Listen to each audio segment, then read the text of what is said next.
A fellow permaculture practitioner recently made a video on the culling of juniper trees in their desire to expand the range and health of the grass on their land. While I have no qualms with their vision, permaculture is a grand experiment. I do, however, want to provide additional information and opinions on the matter. Junipers are a fascinating tree that deserves a massive amount of appreciation, and one of the few trees that could demand respect even as a skeleton. I feel it is important to make this video to provide a balance of information and opinion. Fact of the matter is, it's best to do your own research. But I hope from watching this that you will find that junipers are a wild, wind-shaped wonder, truly radical spectacles in some of the hardest of environments.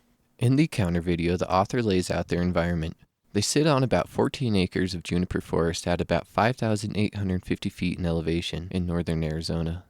I too am working on land in northern Arizona, a little over 14 acres of juniper forest at about 5,950 feet in elevation.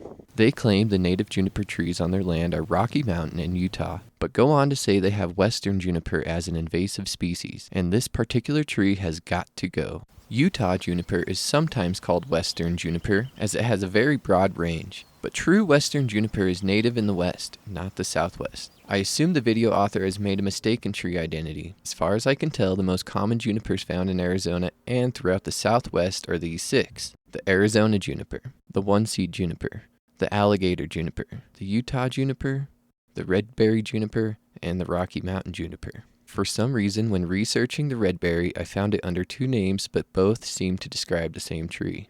In the counter video, the author's main beef and argument is that juniper encroach, resulting in stunted grasslands. This is true, juniper forests do encroach. Lack of fire, overgrazing, and climate factors all enhance the encroachment of juniper forests all across the board from Oregon to Arizona. However, junipers are slow-growing trees, and they hold significant qualities that must not go by unrecognized.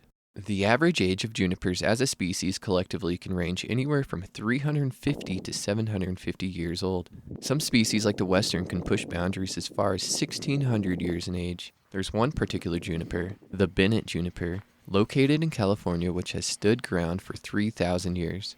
This particular tree is riddled with lore dating back to the 1920s, but I'm sure was fabled throughout the thousands of years prior to American history. Dendrochronology is the science of dating events, environmental change, and artifacts by using characteristic patterns of annual growth rings in timber and tree trunks.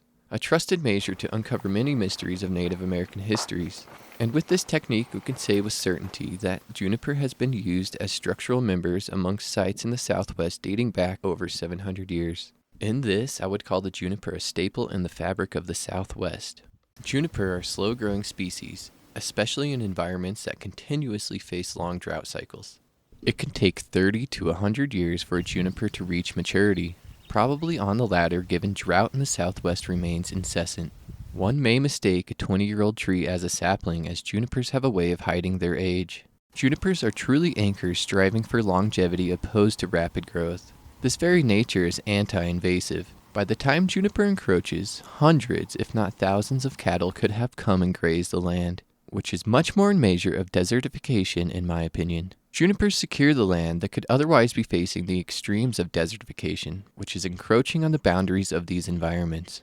Lichen is also a very slow-growing specimen that averages about 1 to 2 millimeters of growth per year. So when an entire trunk or limb is strewn with lichen, I feel it is safe to assume a tree has stood for a century or more.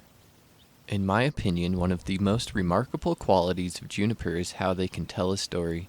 Some of the juniper have been cut on my land by men who have walked this earth long before I have. Some trees sawn, some trunks show experience of being met with an axe.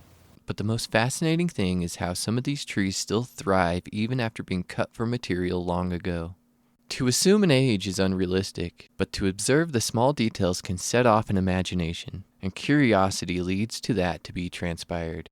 The majority of trees that seem to have been cut ages ago have grown into a new tree. This multi-trunk form can occur from an injury, but that is not always the case. Some junipers want to take on a multi-trunk shape. Some are doing so based on drought or fire recovery. Some are doing so based on clonal spread, and some do so based from environmental stressors other than drought and fire, like wind. Wind plays an interesting role with juniper trees. The constant driving force of wind with subtle or drastic shifts can sculpt a juniper tree, giving the unique, wicked twists and bends that shape the many junipers throughout the Southwest. The wind can force a tree to grow asymmetrical by literally pruning off the leaves. And the wind can cause a dwarfing effect, in which a 150-year-old tree may only stand about 6 feet off the ground. These utterly unique qualities sculpted by the power of the wind is a fascination that I think is quite the visual treat. Junipers also protect the environment, especially those at risk of wind-driven erosion events. And junipers can hold down the bank of a wash going through a turbulent event. Junipers are truly wonders preventing spread of desertification. But what is happening under the canopy? Is it truly a dead zone as stated by the contrary video author? From my observations, yes and no. Let me explain. Some junipers build such thick undercarriage that light can remain absent or insufficient. Obviously, nothing will thrive well in darkness. However, around these trees, a ring of life holds strong, whereas just a few feet away the ground is patched with grasses here and there. Junipers with less dense undercarriage that allow light to filter through can host an abundance of life. In this photo, this squash grew to be quite a healthy plant along with all the greenery surrounding it. I can't even take claim to growing this squash as it was a volunteer, all naturally occurring under the thicket of a juniper that was simply sculpted with a few select cuts, mostly removing fire ladder but allowing some light to filter in under the canopy. What else might be occurring under the canopy? Mycelium, and lots of it. Pretty much every single juniper is producing mycelium colonies that are forever in rotation with a constant dropping of leaf litter and seeds. Some of these layers of mycelium-caked leaf mulch go down for several inches. The amount of surface area and volume is expansive and readily available to spread. This leaf litter can be of most valuable of resources for someone who is homesteading or going through a permacultural revolution within the bounds of high deserts. Every time one digs a hole for a garden, it is wise to mix in a good heap or two of juniper leaf litter, as it is adding organics to soils that are much deprived of organics. Spread as much of this leaf litter as you want, because at this point it's about building soils. And having a tree living is going to constantly be producing more organics for you to spread about the land. However, it is wise to not completely rob a juniper of its environment. A second approach to use juniper leaf litter is as a mulch.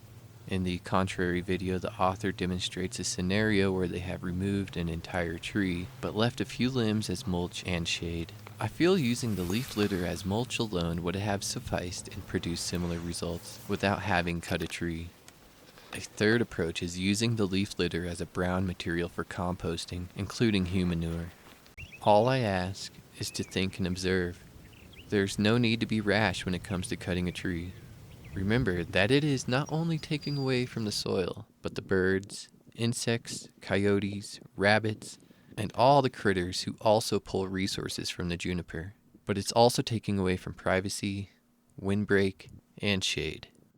This particular tree is close to my domicile and I want to clean up any unnecessary fire risk, as well as pack rat environment. And through cleaning up the base alone, I will accumulate a significant amount of resources, in which I can mulch with, burn as firewood, or assemble into dams for the washes. But most importantly, I will be keeping a tree alive that I can find purpose in, along with the critters.